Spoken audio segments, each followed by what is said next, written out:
الحمد لله علي الذات عظيم الصفات كبير الشان ونشهد أن لا إله إلا الله وحده لا شريك له ونشهد أن سيدنا وسندنا وحبيبنا ومولانا محمد وبارك وسلم. قال الله تبارك وتعالى في القرآن المجيد والفرقان الحميد: أعوذ بالله من الشيطان الرجيم. بسم الله الرحمن الرحيم. يا أيها الذين آمنوا إذا نودي للصلاة من يوم الجمعة فاسعوا إلى ذكر الله وذروا البيع ذلكم خير لكم إن كنتم تعلمون. فإذا قضيت الصلاة فانتشروا في الأرض وابتغوا من فضل الله واذكروا الله كثيرا لعلكم تفلحون. صدق الله العظيم. قال النبي صلى الله عليه وسلم: الصلاة عماد الدين فمن أقامها أقام الدين ومن هدمها هدم الدين أو كما قال عليه الصلاة والسلام. محترم سامعین کرام، اللہ تبارک و تعالیٰ کا بہت بڑا احسان اور کرم ہے کہ اس پروردگار عالم نے ہم سب کو جمعے کا دن جو عطا فرمایا ہے، یہ ایک طرف کا ہمارے لیے عید کا دن ہے، ایک تہوار کا دن ہے. یہ ہفتے کا جو دن ہوتا ہے جمعے کا، یہ عید سے کم نہیں ہے، یہ ہفتے کی عید کا دن ہوا کرتا ہے. اور اسی طریقے سے جب جمعے کے لیے اذان دی جاتی ہے، اللہ فرماتا ہے: یا ایھا الذین آمنوا اذا نودی للصلاۃ من یوم الجمعہ. جب جمعے کے دن جمعے کے لیے اذان دی جاتی ہے تو فاسعوا الی ذکر اللہ، تو اللہ کے ذکر کی طرف دوڑ پڑو. وذروا البیع، اور اپنا کاروبار چھوڑ دو. ذالکم خیر لکم ان کنتم تعلمون، یہ آپ کے لیے بہتر ہے اگر تم سمجھتے ہو. اور آگے فرمایا: فَإِذَا قُضِيَتِ الصَّلَاةُ فَانتَشِرُوا فِي الْأَرْضِ وَابْتَغُوا مِنْ فَضْلِ اللَّهِ، کہ جب آپ نماز پڑھ لو تو زمین میں پھیل جاؤ. وَابْتَغُوا مِنْ فَضْلِ اللَّهِ، اور اللہ کا رزق تلاش کرو. لیکن میرے بھائیوں اور بزرگوں، ہم لوگ اذان کو سنتے ہیں، اس کے باوجود ہم لوگ مسجد تک آنے کو تیار نہیں ہوتے ہیں. جبکہ یہاں تک یہ حکم آیا ہے، یہاں تک کہ کہا گیا ہے کہ اگر جمعے کی جو اذان اول ہوتی ہے، جو مائک کے ذریعے دی جاتی ہے، اسے سننے کے بعد بھی لوگ کاروبار کرتے ہیں تو ان کی روزی صحیح نہیں ہے، اس روزی میں برکت نہیں ہوگی. وہ ایک ناپسندیدہ روزی ہے کہ جو اللہ کا جو حکم ہے کہ جب اذان دی جائے تو سب کچھ چھوڑ دو اور کہاں سے آؤ؟ اللہ کے گھر کی طرف چلے جاؤ. لیکن ہم لوگ جو ہے اذان کو سنتے ہیں، اس کے باوجود جو ہے لوگ ہم اپنا کاروبار نہیں چھوڑتے، اپنی ڈیوٹی نہیں چھوڑتے، اپنی دکان نہیں چھوڑتے. تو میرے بھائیو، اس روزی میں برکت نہیں ہوگی جو ہم لوگ جو ہے اذان کے بعد اس کو ہم اکٹھا کرتے ہیں. ہم لوگ جو ہے کیا ہوتا ہے، اذان کا وقت ہو جاتا ہے، نماز کا وقت ہو جاتا ہے اور ہم اپنے کاروبار چھوڑنے کو تیار نہیں. ہمارے من میں یہ بات آتی ہے کہ اگر ہم اپنا کاروبار چھوڑ کر کے، اپنی دکان بند کر کے اگر ہم مسجد چلے جائیں، نماز پڑھنے کے لیے چلے جائیں، کہیں ایسا نہ ہو کہ ہمارا کسٹمر، ہمارا گراہک کہیں اور پہنچ جائے. یہ ہمارے من میں چلتا رہتا ہے کہ نماز کے بعد پڑھ لیں گے، لیکن کہیں ایسا نہ ہو کہ ہمارا گراہک کہیں اور پہنچ جائے. میرے بھائیو، یقین نہیں اس شخص کو اپنی روزی پر، اپنے اللہ پر، اپنے نبی صلی اللہ علیہ وسلم کے فرمان پر اس کو یقین نہیں ہے. اسے یہ سوچنا چاہیے، اس کے لیے یہ حکم ہے، اسے یہ سوچنا چاہیے کہ بھلے ہی میرا گراہک میرا کسٹمر کہیں اور چلا جائے، لیکن جو اللہ نے میری قسمت میں لکھا رزق ہے وہ مجھے مل کر رہے گا، وہ مجھ تک پہنچے گا۔ اللہ کے رسول نے فرمایا ان نفسا لن تموت حتى تستكمل رزقها، کسی بھی جاندار کو اس وقت تک موت ہی نہیں آئے گی جب تک کہ وہ اپنی قسمت کا لکھا رزق مکمل نہ کر لے۔ تو معلوم ہوا انسان کا جو روزی روٹی کا مسئلہ ہے یہ بقدر مقدر ہے، یعنی اللہ نے جو قسمت میں لکھ دیا ہے وہی ملے گا، اسے فالتو نہیں مل سکتا۔ اور پھر آگے فرمایا وَهَدَيْنَاهُ النَّجْدَيْنِ، ہم نے دونوں راستے دکھا دیے ہیں، چاہے تو اس روزے کو حلال طریقے سے لے لو، چاہے حرام طریقے سے حاصل کر لو، ملے گا جتنا ہی جتنا مقدر میں لکھا ہے۔ ایسا نہیں ہو سکتا کہ اگر تمہاری سوچ یہ ہے، تمہارا دماغ یہ کہتا ہے کہ اگر میں حلال طریقے سے لوں گا، میں حلال طریقے سے لوں گا تو مجھے کم ملے گا، لیکن اگر میں دھوکہ دھڑی سے لوں گا، جھوٹ بول کر کے لوں گا، میرے بھائیوں وہ سوچتا ہے کہ اگر جھوٹ بول کر کے لوں گا، دھوکہ دھڑی سے لوں گا تو زیادہ مل جائے گا، ایسا نہیں ہو سکتا، کیونکہ اللہ نے جو لکھ دیا ہمارا ایمان ہے، ہمارا عقیدہ ہے، وہ غلط نہیں ہو سکتا۔ اللہ نے یہ دنیا بنانے سے پہلے، یہ دنیا بنانے سے 50,000 سال پہلے اللہ نے انسان کا مقدر لکھا تھا، اس کا لک لکھا تھا کہ اس کی قسمت میں کیا ہوگا، اس کا نام کیا ہوگا، اس کا رزق کتنا ہوگا، وہ کس طرح کا انسان ہوگا، اس کی عمر کتنی ہوگی، وہ کیا کیا کام کرے گا اور وہ کیا کیا کام نہیں کرے گا، وہ کتنا دیندار ہوگا، وہ کتنا بے ایمان ہوگا، وہ سارا کا سارا لکھ دیا گیا ہے۔ لیکن ہمارا ایمان تو یہ ہے، ہم لوگوں نے اپنے آپ کو دنیا میں اتنا ویست کر دیا، اتنا بزی کر دیا کہ ہم لوگوں کو اللہ کی پرواہ نہیں۔ اللہ کا نام لیا جاتا ہے، اللہ اکبر اللہ اکبر اللہ اکبر اللہ اکبر، اللہ سب سے بڑا ہے، اللہ سب سے بڑا ہے، اس کے باوجود بھی ہم ادھر نہ چل کر کے دنیا کو دیکھتے ہیں، دنیا کا کاروبار دیکھتے ہیں۔ میرے بھائیو ہم لوگ اتنے کمزور ہیں کہ ہم لوگ جو اپنی آنکھوں سے دیکھتے ہیں اس پر تو ہمارا یقین ہے، اور جس کو ہم نے اپنی آنکھوں سے دیکھا ہی نہیں اس پر یقین نہیں ہے ہمارا۔ دنیا میں ہم ڈگری حاصل کرتے ہیں، فصل اگاتے ہیں، اناج اگاتے ہیں، غلہ اگاتے ہیں، ہم دنیا میں کوئی بھی کاروبار کرتے ہیں تو اس کا رزلٹ ہماری آنکھوں کے سامنے ہوتا ہے کہ مجھے آج 1000 بچے ہیں، مجھے آج 500 بچے ہیں، مجھے آج لاکھوں بچے ہیں، مجھے آج کروڑوں بچے ہیں۔ یہ دنیا کا نظام ہے، کیونکہ انسان صبح سے شام تک کرتا ہے اور شام کو اس کو رزلٹ سامنے آ جاتا ہے، یہ دنیا کا نظام ہے۔ تو ایمان جو ہے، ہمارا عقیدہ جو ہے اس دنیا کے رزلٹ پر ٹکا ہوا ہے کہ اگر ہم دنیا میں رہ کر کچھ کریں گے تو اللہ ہمیں دے گا، اگر ہم دنیا میں رہ کر کچھ نہیں کریں گے تو اللہ ہمیں نہیں دے گا۔ جبکہ روزی روٹی کا مسئلہ اللہ نے اپنے ہاتھ میں رکھا ہے۔ اللہ فرماتا ہے وَمَا خَلَقْتُ الْجِنَّ وَالْإِنسَ إِلَّا لِيَعْبُدُونَ، کہ میں نے جنات اور انسان کو صرف اور صرف اپنی عبادت کے واسطے پیدا فرمایا ہے۔ لیکن ہم لوگ عبادت کو چھوڑ کر کے، اللہ کے حکم کو چھوڑ کر کے، اللہ کے احکام کو چھوڑ کر کے، نبی کے احکام کو چھوڑ کر کے، نبی کے طریقے کو چھوڑ کر کے، قرآن کو چھوڑ کر کے، قرآن کی تعلیمات کو چھوڑ کر کے میرے بھائیوں ہم دنیا دنیا دنیا کرتے ہیں۔ ہم لوگ سب کچھ بھول گئے ہیں۔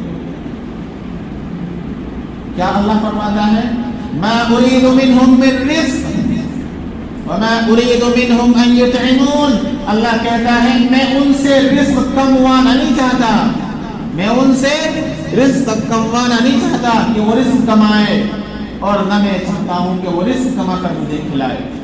اللہ فرماتا کہ مجھے اس کی بھی ضرورت نہیں ہے۔ اگر اللہ فرماتا ہے ان اللہ هو الرزاق ذو القوة المتین، کہ اللہ سے بڑا رزاق کوئی ہے ہی نہیں، اللہ ہی بڑا رزاق ہے، اللہ ہی رزق دینے والا ہے، وہی بڑا بادشاہ ہے، وہی طاقتور ہے۔ لیکن میرے میرے بھائیوں آج ہمارا ایمان بہت کمزور ہے، اتنا کمزور ہے کہ ہم جو آنکھوں سے دیکھتے ہیں اس پر تو ہمارا یقین ہے، جس رب کو ہم نے نہیں دیکھا اس پر ہمارا ایمان اتنا پختہ نہیں ہے۔ اگر ہمارا ایمان اتنا پختہ ہوتا اس رب پر، ہم دل و جان سے اس رب کو مانتے میرے بھائیوں، کبھی نماز نہ چھوڑتے، کبھی اس کے احکام کے سامنے اپنی مرضی نہ چلا دے۔ جب بھی جس موقع پر اللہ کا حکم آتا تو سب کچھ چھوڑ دے اور اللہ کی طرف دوڑ پڑتے، سب کچھ چھوڑ دیتے۔ اگر نبی سے محبت کرتے سب کچھ چھوڑ دیتے میرے بھائیوں۔ جب نبی کا نام آتا اور نبی جس کام کو کرنے کا حکم کرتا میرے بھائیوں سب کچھ چھوڑ دیتے۔ لیکن صرف زبان سے ہم کہہ دیتے ہیں اے رب ہم تجھے مانتے ہیں، اے رب ہم تیرے بندے ہیں، اے رب ہم تجھ پر ایمان لائے ہیں، اے قرآن ہم تجھ پر ایمان لائے ہیں، اے قرآن ہم تجھ کو پڑھتے ہیں، اے قرآن ہم تجھ پر عمل کرتے ہیں، اے قرآن ہمارے لیے سفارش کرنا۔ اور اسی طریقے سے ہم نبی سے کہتے ہیں اے نبی ہم تیرے نام لیوا ہیں، ہم تجھ پہ درود بھیجتے ہیں، ہم تجھ پہ سلام بھیجتے ہیں، ہم تیرے نام پر مر مٹ جاتے ہیں میرے بھائیوں۔ صرف زبان سے ہم لوگ سارے کے سارے کام کرتے ہیں، ہم زبان سے کہہ کر کے دنیا کو دھوکہ دے سکتے ہیں، دنیا داروں کو دھوکہ دے سکتے ہیں، دنیا میں رہنے والوں کو دھوکہ دے سکتے ہیں میرے بھائیوں، لیکن رب کے سامنے یہ زبان سے کہا ہوا قابل قبول نہیں ہوگا۔ اٹس ناٹ ایکسیپٹیبل، اللہ کے یہاں قابل قبول نہیں ہوگا، قبول نہیں کیا جائے گا۔ اللہ پوچھے گا میں نے آپ کو یہ زندگی دی تھی، یہ جوانی دی تھی، بتا کہاں خرچ کی، اتنا مال دیا تھا کہاں سے کمایا، کہاں خرچ کیا، بتا تو صحیح، اتنا علم دیا تھا میں نے آپ کو، اس علم پر آپ نے کتنا عمل کیا ہے، ذرا بتا تو صحیح۔ میرے بھائی ہم صحیح معنوں میں اگر ہم دیکھیں تو ہم اگر اللہ ہم سے ایک پانی کے گلاس کا حساب لینے پر آ جائے نا تو ہم اس کا حساب نہیں دے سکتے۔ سر میں درد ہوا تو نماز ختم، پیر میں درد ہوا تو بھی نماز گئی، ہاتھ پیروں میں درد ہوا تو بھی نماز صفا۔ دنیا کا کوئی کاروبار سامنے آ جائے، کوئی کام پیش آ جائے، کوئی فنکشن ہمارے سامنے آئے، کوئی پروگرام اٹینڈ کرنا ہو میرے بھائیوں، دنیا کے سامنے نماز کو پیچھے چھوڑ دیتے ہیں، لیکن پہلے ہم دنیا کا کام کرتے ہیں۔ یہ ہمارے ایمان کے خلاف ہے، یہ ہمارے اسلام کے خلاف ہے، کیونکہ ہم نماز کو پیچھے چھوڑ دیتے ہیں، اللہ کے حکم کو پیچھے ڈال دیتے ہیں اور دنیا کے کام کے لیے لبائی کہتے ہیں۔ اے دنیا کے کام ہم تیرے لیے ہر وقت تیار ہے، اے نماز تو تجھے ہم بعد میں پڑھ لیں گے۔ یہ ہمارا دستور ہے اور یہ ہمارا ایمان ہے۔ اتنا ہم لوگوں نے ایمان کو کمزور کر دیا ہے۔ اور لیکن جب انسان بیمار ہوتا ہے اسی بیماری کی حالت میں وہ اللہ کی سینکڑوں نعمتیں استعمال کرتا ہے، پانی پیتا ہے اللہ کی نعمت ہے، کوئی بھی دوا استعمال کرتا ہے اللہ کی نعمت ہے، کوئی بھی کھانا کھاتا ہے وہ اللہ کی نعمت ہے، کوئی بھی چیز استعمال کرتا ہے میرے بھائیوں وہ سارا اے ٹو زیڈ اللہ کی نعمت ہے۔ اس بیماری کی حالت میں اللہ کی ہم ہزاروں نعمتیں استعمال کرتے ہیں، ہمیں شرم نہیں آتی، اور اسی بیماری کی حالت میں ہم نماز کو چھوڑ دیتے ہیں۔ اللہ فرماتا ہے وَإِن تَعُدُّوا نِعْمَةَ اللَّهِ لَا تُحْصُوهَا، کہ اگر تم اللہ کی نعمتوں کو شمار کرنا چاہو، اللہ نے ہمارے اوپر کتنی نعمتیں برسا رکھی ہے، اللہ کے احسان ہمارے اوپر کتنے ہیں، تو اللہ فرماتا ہے لا تحصوها، تم اس کو گن ہی نہیں سکتے۔ سانس لینا یہ بھی اللہ کی نعمت ہے، انسان کا چلنا پھرنا اٹھنا بیٹھنا ساری اللہ کی نعمت ہے، انسان کا اپنی آنکھوں سے دیکھنا یہ اللہ کی نعمت ہے۔ ہمیں سب کچھ نظر آتا ہے لیکن ہمارے سامنے دنیا کا رزلٹ ہے کہ صبح کمایا شام کا رزلٹ ہمارے ہاتھ میں ہے، اس لیے ہم دنیا دنیا کرتے ہیں۔ میرے بھائیوں میں اس سے پہلے بتا چکا ہوں دنیا سب سے بڑی دھوکے باز ہے، بہت بڑی دھوکے باز ہے دنیا ہے۔ کہ جس کو ہم کمانے کے چکر میں رب سے تعلق ختم کر چکے ہیں، قرآن سے اپنا ناطا توڑ چکے ہیں، اپنے بچوں کو دنیاوی تعلیم دیتے ہو شرم آنی چاہیے۔ ارے میرے بھائیوں، جب کل کو ہم نے ہمارے ماں باپ نے ہم کو قرآن نہیں سکھایا، دینی تعلیم نہیں سکھائی، کوئی بات نہیں، ہم ان کے لیے مغفرت کی دعا کرتے ہیں۔ لیکن آج ہمارے ہاتھ میں اللہ نے اولاد دی ہے، نیک صالح اولاد ہوتی ہے، اولاد ہوتی ہے بیٹی کی شکل میں ہو یا لڑکوں کی شکل میں، میرے بھائی کو دیندار بناؤ تاکہ جب کل آنکھیں بند ہو جائے تمہارے سامنے کوئی راستہ نہیں ہوگا، تم قبر میں انتظار کرو گے کہ میرے لیے کچھ بھیجے، کوئی کچھ بھیجے تو صحیح، کون بھیجے گا؟ اگر اولاد کو اس قابل بنایا ہوگا کہ وہ قرآن کو پڑھ کر کے وہ سورتیں پڑھ کے اور اسی طریقے سے صدقہ خیرات کر کے، میرے بھائیوں اگر اس قابل بنایا ہے تو آپ تک پہنچا دے گا۔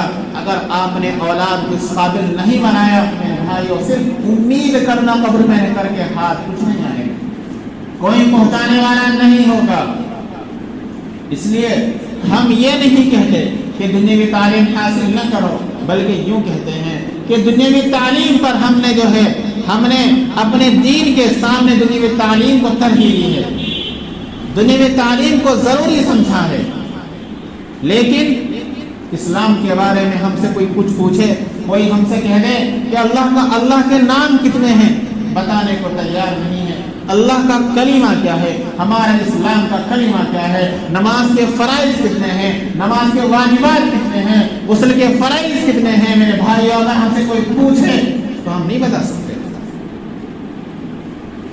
اگر ہم سے کوئی یوں پوچھے نا کہ اللہ کے رسول کی بیویوں کا نام کیا ہے، ہم کو معلوم نہیں ہے۔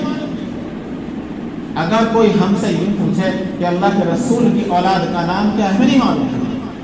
لیکن دنیا کی ہسٹری کے بارے میں اگر پوچھا جائے تو A to Z ساری ہسٹری کو معلوم رہتی ہے کہ فلاں کا بیٹا، فلاں کا بیٹا، فلاں کا بیٹا، سارا A to Z جی کے ہمارے یاد رہتا ہے۔ لیکن اللہ کے رسول کا خاندان کیا ہے، اللہ کے رسول کی اولاد کیا ہے، اللہ کے رسول کی بیویوں کا نام کیا ہے، اللہ کے رسول کی اولاد کا نام کیا ہے، میرے بھائی معلوم نہیں۔ نماز کے فرائض معلوم نہیں، زکوٰۃ کب ادا ہوتی ہے، زکوٰۃ کا کچھ پتہ نہیں، روزہ کن چیزوں سے ٹوٹ جاتا ہے، کن سے نہیں ٹوٹتا، نہیں معلوم ہے، کیونکہ شریعت کا قانون ہے، یہ قرآن کا قانون ہے، میرے بھائیوں یہ اسلام کا قانون ہے، ہمیں معلوم نہیں ہے، کیونکہ ہم نے دین کو پیچھے چھوڑ کر دنیا حاصل کی ہے، دین کی معلومات ہمارے پاس ہے ہی نہیں، اور دنیا کی معلومات ہمارے اوپر بھرپور ہے۔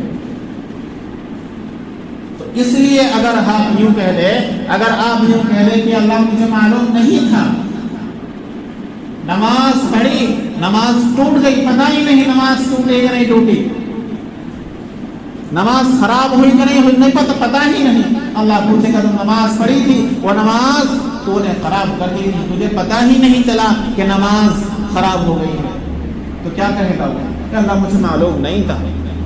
یہ تو کہے گا نا کہ اللہ مجھے معلوم نہیں تھا۔ اللہ پکڑ کرے گا اس پر بھی کہ تو نے دنیا کی تعلیم تو حاصل کی ہے، تو نے میرے بارے میں نہیں جانا، میرے کام کو کس طریقے سے ادا کرنا ہی نہیں جانا۔ تو میرے بھائیو اس لیے پہچان لو اپنے آپ کو، آج وقت ہے جہاں ہم دنیاوی تعلیم حاصل کرتے ہیں وہیں کم از کم اتنا تو سوچ کے اپنے بچوں کو دیندار بناؤ، کل میدان محشر میں یا یہاں سے قبر میں جانے کے بعد وہ ہماری اولاد ہی کام آئے گی۔ اگر ہم نے اپنے بچوں کو حافظ قرآن بنایا تو وہی حافظ قرآن رب کے بارگاہ میں کھڑا ہو کر سفارش کرے گا، اللہ معاف کر دے میرے والدین ہیں، اللہ ان کے حق میں سفارش کرتا ہوں، اللہ معاف کر دے میرے دادا دادی ہے، وہ اس کی سفارش کام آئے گی۔ ہمارے عمل اس درجے کا نہیں ہونے کہ اللہ قبول کر لے، لیکن ہم لوگ اتنا پیسہ خرچ کرتے ہیں دنیا حاصل کرنے کے لیے، دنیا کمانے کے لیے، اپنی اولاد کو دنیاوی تعلیم حاصل کرنے اتنا پیسہ استعمال کرتے ہیں، خرچ کر دیتے ہیں، ہمیں احساس نہیں ہوتا، اور وہ ہمارا پیسہ کسی کام کا نہیں ہے، کسی کام کا نہیں، اللہ کے یہاں کچھ نہیں ملنے والا اس پیسے کا جو آپ نے دنیا کے لیے خرچ کیا ہے۔ اگر آپ نے وہی پیسہ اسلام کے نام پر خرچ کیا اپنے بچوں کو دیندار بنانے کے لیے خرچ کیا تو اللہ کے یہاں وہ پیسہ قابل قبول ہوگا، آپ بھی قابل قبول ہوں گے، کیونکہ یہ اللہ کا دیا ہوا رزق ہے، آپ نے صحیح جگہ استعمال کیا ہے۔ ورنہ ایسا نہ ہو، کیونکہ اللہ فرماتا ہے ان اللہ اشترى من المؤمنین انفسهم واموالهم بان لهم الجنہ، اللہ کیا فرماتا ہے کہ میں نے انسان کی جان کو بھی، میں نے انسان کے مال کو بھی جنت کے بدلے میں خرید لیا ہے۔ جان کس کی ہے؟ اللہ کی ہے نا، مال کس کا ہے؟ اللہ کا ہے۔ اس کے باوجود بھی اللہ فرماتا ہے میں نے تمہاری جانوں کو، تمہارے مالوں کو جنت کے بدلے میں خرید لیا ہے۔ اب اندازہ لگاؤ، تو اللہ کا سب کچھ دیا ہوا ہے، اس کے باوجود اللہ ہم سے ڈیمانڈ کرتا ہے کہ یہ میرا ہے، میں نے اس کو اب تم سے خرید لیا ہے، جنت میں آپ کو دوں گا۔ اگر ہم نے اس اپنی جوانی کو صحیح جگہ استعمال کیا ہے، اللہ کی نافرمانی نہیں کی اس زندگی میں، اس جوانی میں بھائیوں، اور ایسے ہی اگر ہم نے صحیح جگہ سے کمایا ہے، صحیح جگہ خرچ کیا ہے میرے بھائیوں، وہی پیسہ ہمارے لیے کل اجر عظیم کا ذخیرہ بن جائے گا۔ اور اولاد کو اگر ہم نے دیندار بنایا ہے، اسلام کے نام پر خرچ کر دیا ہے، میرے بھائی بدلاؤ ایک چیز، جو کھا لیا وہ اپنا ہوتا ہے، جو اپنی ہاتھ سے اللہ کے نام پر دے دیا وہ اپنا ہوتا ہے، باقی ہمارا کچھ نہیں ہے، کچھ نہیں ہے۔ دنیا میں خالی ہاتھ آئے تھے، خالی ہاتھ واپس جاؤ گے، صرف اور صرف اگر لے کر جاؤ گے تو صرف اعمال کا ذخیرہ ہمارے سامنے ہوگا، لیکن آج ہمارے اعمال اس درجے کے ہیں ہی نہیں۔ حدیث میں آتا ہے نماز کا اہتمام کرنا چاہیے، نماز کا اہتمام، لیکن ہم لوگ تو ایک بھی نماز نہیں پڑھتے، اہتمام کس چیز کا کریں؟ صرف ہم لوگ سوچتے ہیں صرف ہفتے میں کہ جمعہ کا آتا ہے بس وہی نماز پڑھتے ہیں، باقی نماز ہے ہی۔ یہ ہماری سوچ بہت گھٹیا ہے، ہم نے اپنی ایمان کو اس درجے کا بنا لیا ہے کہ صرف ہمیں جمعہ ہی یاد آتا ہے کہ آج جمعے کا دن ہے، باقی دن ہمیں یاد ہی نہیں آتے کہ اللہ میں آج بھی بلا رہا ہے، اللہ آج ہمیں اپنے گھر کی دعوت دے رہا ہے، ہمیں وہ یاد ہی نہیں آتا۔ اور روزانہ مؤذن جو ہے وہ اذان دیتا رہتا ہے، بیچارہ تھک جاتا ہے، وہ سوچتا ہے، انتظار کرتا ہے میرے بھائیوں کوئی نماز پڑھنے کے واسطے آئے، کوئی نماز پڑھنے کے واسطے آئے، لیکن ہم لوگ اذان تو سن لیتے ہیں لیکن اس مؤذن کی اذان پر لبیک نہیں ہے، حاضر نہیں ہوتے میرے بھائیوں۔ آج اللہ ہمیں ڈھیل دے رہا ہے، مہلت دے رکھی ہے اللہ نے ہمیں، ہم دنیا کے سارے کام کرتے ہیں، اللہ کے نام پر نہ کچھ خرچ کرتے ہیں، نہ اللہ کے نام پر آ کر نہ نماز پڑھتے ہیں، نہ روزہ رکھتے ہیں، نہ زکوٰۃ دیتے ہیں۔ آج ہم جو ہے ساری دنیا کے کام کرتے ہیں، یہ اللہ نے ہمیں ڈھیل دے رکھی ہے میرے بھائیو۔ اللہ کی پکڑ کے اللہ فرماتا ہے ان بطش ربک لشدید، میری پکڑ بڑی سخت، جب پکڑنے پر آؤں گا نا کوئی چھڑا نہیں سکتا، جب تک مہلت دے رکھی بس مہلت دے رکھی ہے۔ اللہ فرماتا ہے فعال لما یرید، جو چاہتا ہے وہ کر گزرتا ہے، کوئی پوچھنے والا نہیں ہے۔ اللہ فرماتا ہے ولا یخاف عقباها، جو کر دیتا ہے اس کے انجام کی فکر نہیں کرتا کہ کیا ہوگا۔ آج ہماری زندگی کی بچی کچی زندگی اللہ کے نام پر لٹا دو، مٹا دو، جو گناہ کر لیے کہیں اللہ سے توبہ کر لو۔ آج توبہ کا دن میرے بھائیو، اللہ ہماری توبہ کا انتظار دیکھتا ہے۔ آج بھی جمعے کا دن ہے، انتظار دیکھتے ہیں کہ لوگ جو ہے نماز پڑھنے آئیں گے، سب سے لاسٹ میں چل کر کے آتے ہو میرے بھائی۔ ایسا کیوں؟ یہ ہمارا ایمان اس میں کمزور ہے، پہلے اس کو بناؤ گے تب جا کر کچھ ملے گا۔ اگر یوں کہا جاتا ہے اگر اس دنیا سے آپ رائی کے دانے کے برابر ایمان بچا کر لے گئے نا تو اللہ تب جنت دے گا، اس دنیا سے 10 گنی بڑا، 10 گنی بڑی۔